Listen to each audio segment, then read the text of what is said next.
먼 옛날부터 오랜 세월 남자는 밥만 먹으면 멀리 가 사냥을 하고 다시 집을 찾아왔고, 여자는 집 가까운 곳에서 풀뿌리를 캐고 나무 열매를 모으는 일을 하였기에 남자는 냉장고에 약하고 여자는 길눈이 어둡다고 합니다. 남자의 뇌는 1325g으로 1144g인 여자보다 약 100g 이상이 더 크고 무겁습니다. 분석적이며 언어적인 활동을 할 때 남자는 주로 왼쪽 뇌를 사용하지만 여자는 양쪽 뇌를 동시에 사용하는 것으로 알려져 있습니다. 여자의 뇌는 감정 활동이 남자의 뇌보다 매우 활발하게 이루어지고 주위의 환경에서 오는 신호에 훨씬 더 적극적으로 반응을 합니다. 생리학적 측면에서 남자의 뇌와 여자의 뇌는 나름대로의 장점이 있습니다. 남녀에 관련한 많은 명사들이 이야기하는 조언들, 끝까지 시청하시고 도움되시면 좋겠습니다.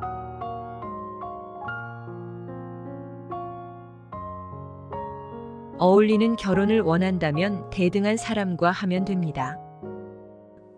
나는 한 여자의 몸에 갇힌 한 인간일 뿐입니다.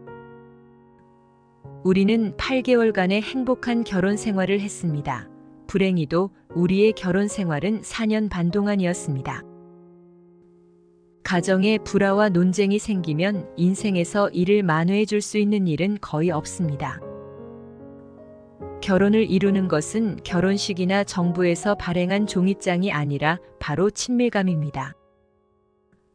결혼은 문화적 난간 같은 것입니다. 사람들을 과거와 이어주고 미래로 이끌어줍니다.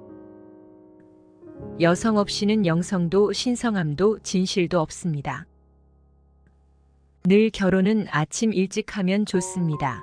그러면 문제가 생기더라도 온종일을 낭비한 건 아닐 테니 말입니다. 모든 결혼은 이교도와의 결혼입니다. 저는 남자를 만날 때 내 아이들이 매주 주말을 함께 보내도 되는 사람인가 하고 자문해 봅니다. 결혼은 겁쟁이도 할 수 있는 유일한 모험입니다. 전 결혼이 좋습니다. 평생 괴롭히고 싶은 특별한 한 사람을 발견하는 것은 정말 멋진 일일 것입니다. 감각이 근본이 되는 모든 능력에 있어 우수성은 남성과 여성 사이에 상당히 공평하게 나뉘어 있습니다. 나이 어린 사내 애들뿐 아니라 나이 든 사내들도 장난감을 갖고 있습니다. 유일한 차이는 그 가격입니다. 아침 식사만이라도 남편과 함께하는 것은 분명 너무나 소박한 기쁨이지만 살면서 이런 기쁨을 누리는 부부가 잘 없습니다. 그 당시엔 결코 행복이 결혼의 요소가 아니었습니다. 찬 바람과 들짐승이 가까이 오지 못하도록 막아줄 배우자를 찾으려 했던 것입니다. 결혼에 포함되는 요소는 행복이 아니라 바로 생존이었습니다. 남자와 여자는 철저한 이원론의 양극을 대변합니다. 그러나 사실 남자와 여자는 끊임없이 서로 일부가 됩니다. 액체가 고체가 되고 고체는 액체가 되듯이 전적으로 남성적인 남자도 순수하게 여성적인 여자도 없습니다. 결혼의 진정한 의미란 완전한 사람, 삶으로부터 도망치지 않는 책임감 있고 자율적인 존재가 되도록 서로를 도와주는 것입니다.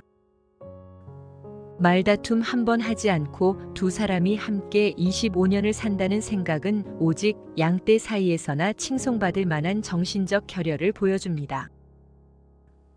가장 힘들었던 싸움은 첫 번째 아내와의 싸움이었습니다.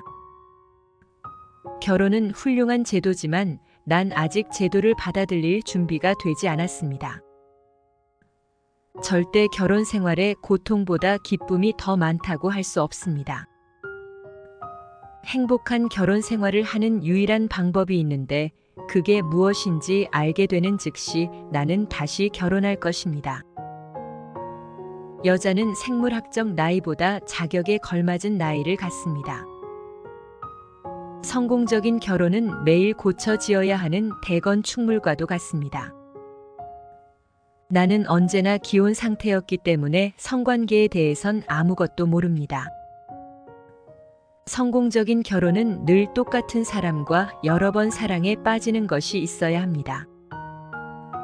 할리우드에서는 우유의 유통기한을 넘겨 지속되는 결혼은 곧 성공입니다. 좋은 결혼 생활은 개인의 변화와 성장, 사랑을 표현하는 방식에서 변화와 성장을 가능하게 해줍니다. 드레스 속 여인의 모습을 찾으면 됩니다. 여인이 안 보이면 곧 드레스도 없는 것입니다. 행복한 결혼은 완벽한 부부가 만났을 때 이루어지는 게 아닙니다. 불완전한 부부가 서로의 차이점을 즐거이 받아들이는 법을 배울 때 이루어지는 것입니다. 저는 한때 결혼으로 인해 제가 작아지고 제 선택이 제한될 거라 믿었습니다.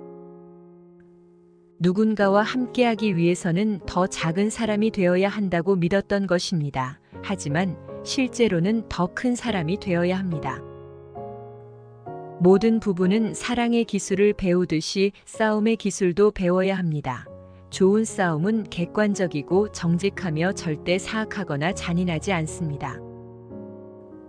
좋은 싸움은 건강하고 건설적이며 결혼 생활에 평등한 파트너 관계라는 원칙을 세워줍니다.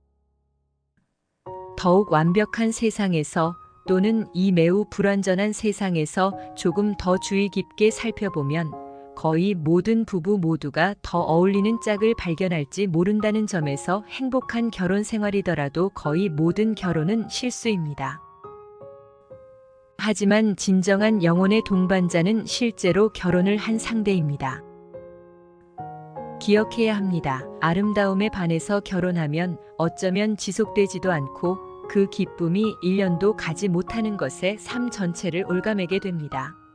그리고 그것을 손에 넣는 순간 당신에게 아무런 가치가 없을 것입니다. 열망은 성취했을 때 식어버리고 애정은 충족되면 사그라들기 때문입니다. 인류의 행동을 조사하는데 결혼만큼 자주 관찰되는 대상은 없습니다. 결혼은 자연의 명령이자 신의 섭리로 맺어짐에도 불구하고 종종 불행의 씨앗이 됩니다.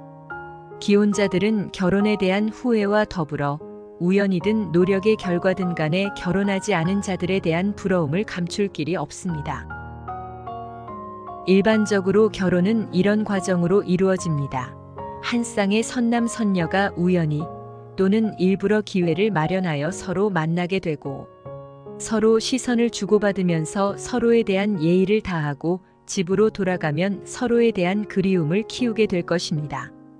달리 주의를 기울이거나 생각을 돌릴 대상이 없으므로 두 사람은 서로 떨어져 있는 동안 즐거움을 느끼지 못하고 그 결과 함께 살면 행복해질 거라고 단정하게 됩니다. 그리하여 그들은 결혼하고 스스로 씌운 콩깍지 때문에 보지 못했던 상대방의 참모습을 발견하고 마는 것입니다. 그런 뒤 두 사람은 다툼으로 인생을 소모해가면서 그저 자연의 섭리를 잔인하다고 비난할 뿐입니다. 끝까지 시청해 주셔서 감사합니다. 구독과 좋아요는 행복의 지름길입니다. 그리고 행복입니다.